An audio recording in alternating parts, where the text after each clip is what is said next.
Greetings, boils and ghouls. Tonight, although it is a bit delayed, we have for you the classic sci-fi triple feature. I think these movies are pretty good. You guys might not, to each their own. As they say, one man's garbage is another man's masterpiece. First up, we have Galaxy of Terror, came out in 1981, directed by Bruce D. Clark and produced by Roger Corman. This movie is simultaneously a blatant, shameless ripoff of Alien and a pretty groundbreaking little science fiction horror flick. It's a schlocky ripoff that in turn was ripped off later by numerous movies. We're not going to get into detail, I'll let you guys discover that for yourself. There's some really neat effects. You got an early appearance by Sid Haig and Robert Englund in the same movie, two guys that would go on to be very well known for horror, not very well known for science fiction. There is a girl getting raped by a space worm, which, you know, to everyone else might not be like a thumbs up moment for the movie, but for me it's awesome, and the story behind it is pretty crazy too. I guess the director guy and the actress that was supposed to play the scene found out about it like last minute. Roger Corman, being the sleazy B-movie guy he is, just said like, let's get some space worm rape in here, and they weren't cool with it, so Roger Corman was like, fuck it, I'll direct the scene myself.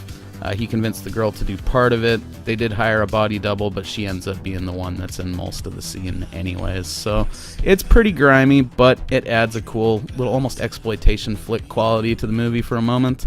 Outside of that, though, it's just a nice little effects film. I enjoy it quite a bit. I've watched it numerous times over the years. It's a frequent one that I pull out if I just want something cool to watch, and I'm not really trying to think about finding something unique. Up next, we have Planet of Dinosaurs. This came out in 1977, and it was directed and produced by James Shea. This movie is just absolute B-movie science fiction gold. If you like dinosaurs, if you like jumpsuits, if you like fucking perms and porno mustaches and buxom babes and cheesy sci-fi props, it hits all the marks. It's absolutely everything you want out of this kind of movie. It gets panned nowadays, but I think, like most things in life, any fucking more, people try to take it too seriously and nitpick it and pick apart every little aspect of the movie. And it's just a fun dinosaur movie with fucking science fiction elements. What more do you want? Basic gist of it is people crash land on a planet. There's dinosaurs. There's lots of sprinting around in jumpsuits with laser guns, and eventually, you know, some of them get killed, and they realize that they're stuck there, and they form a caveman tribe. It's a movie I watched religiously as a kid. I got it on a VHS tape with like two other movies that I couldn't fucking tell you what they are because I just watched this over and over again, and it's something that I frequently rewatch today with my kid. You can find the entire movie on YouTube just for free right there. It's not in the greatest quality. It's about what you'd expect off an old VHS rip, but it'll get you by. I thoroughly enjoy it. I, though, have a little bit of bias for stuff like this because I'm a sucker for all these cheesy elements and stop motion shit in general. So if all of that is involved, I'm naturally going to love it. I can see why people would be critical of it, but again, you got to look back at the time it was made, the budget it was made with, and you got to just know not to fucking take it too seriously. That's basically the gist of it. Highly, highly recommended if you like all the things that I've listed, you know.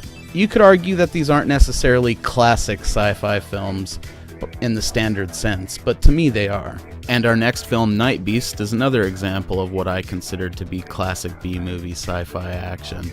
This came out in 1982. It was directed by Don Dohler, the madman who brought us Cinemagic magazine, which jump-started many a film career. Fun fact, this is also the first movie that J.J. Abrams ever worked on. He wrote the score, I believe, to this movie when he was like 15 years old.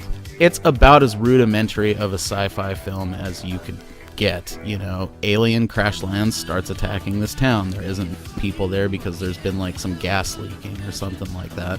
So this sheriff guy has to try to protect the town with whoever's left around. There's a bunch of cheesy laser effects and vaporizing effects that they can't seem to settle on because it changes almost every time it happens to somebody. There's some decent gore effects. There's a pretty cringy love scene. It's just a classic fucking B science fiction horror extravaganza, okay? It's kind of a pseudo-sequel / remake to Don Dohler's very first movie, which was The Alien Factor. Never actually seen that, but I grew up seeing Night Beast a lot, and it's something, again, that I frequently go back and watch and just drink beer and laugh at. And I'll tell you what, right now, that guy's perm and his porno mustache, the sheriff dude, that shit be on point, Check it out as soon as possible. You will not regret it. Hopefully you guys have enjoyed this. Not sure what I'm going to be doing next as far as movie massacres go, but it'll be sexy, I promise.